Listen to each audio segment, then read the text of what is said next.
wabarakatuh. Nama saya Pak Randes Netra MSI, Camat Kota Sigli. Mengucapkan selamat datang di Pikiran Kota Sigli yang merupakan bagian dari Kota PD. Adapun luas wilayah kecamatan ini adalah lebih kurang 10 km sangkar dengan jumlah penduduk lebih kurang 22.000 orang lebih, dengan komposisi laki-laki perempuan itu hampir berimbang, yaitu 11.000 lebih jiwa laki-laki, kemudian 11.000 lebih pula jiwa perempuan. Adapun mata pencaharian daripada penduduk kecamatan ini adalah sebagian besar bergerak di sektor jasa, baik itu para pedagang, kemudian juga para pegawai negeri, baik TNI, Polri, dan pegawai negeri sipil.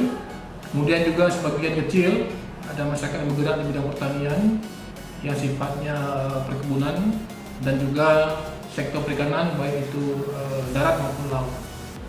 Kemudian juga terkait dengan kondisi wilayah, Kota Sigli ini merupakan kota yang berada di tepi pantai yang sebagian besar jumlah gampung atau desanya itu bersisian langsung dengan tepi pantai.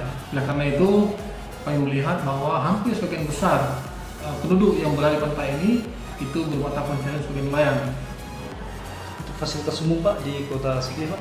Iya, jadi di Kota Sigli karena merupakan ibu kota Kota Sigli, tentu banyak terdapat area-area publik yang bisa dikembangkan sebagai tempat wisata ataupun tempat katakanlah sebagai tempat kunjungan wisata yang masyarakat bisa digunakan.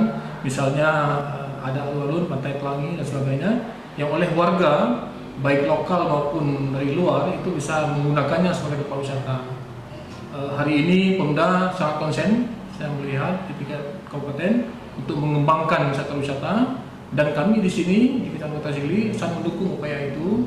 Karena apa? Karena memang Kota Sigli ini merupakan kota jasa yang sebenarnya dikembangkan. Oke Pak, sebagai orang nomor satu di Kecamatan Kota Sigli, mungkin program kita di 2020 Pak, kira-kira ada Pak program dari kita? Iya, jadi alhamdulillah Pak Bupati sudah berkomitmen untuk tahun 2020 ke depan kita sedang ancang-ancang untuk merebut Adipura.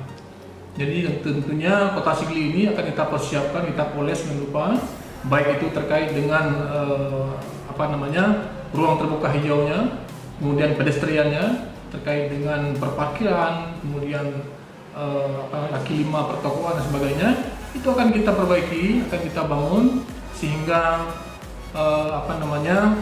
Adipura yang diidamkan oleh Pak Bupati itu tercapai untuk tahun 2022 kemungkinan.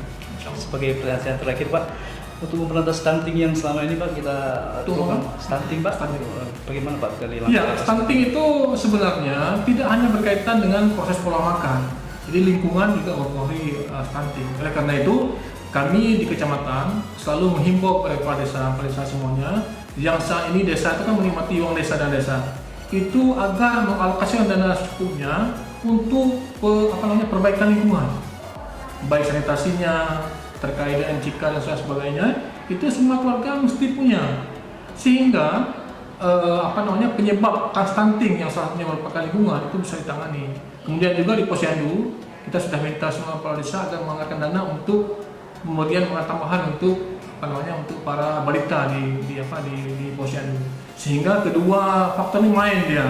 Lingkungan kita siapkan, kemudian gizi anak-anak pun kita siapkan, sehingga kedua faktor penyebab stunting ini bisa kita handle dengan baik. Terima kasih Pak Nadar, semoga sukses selalu Pak.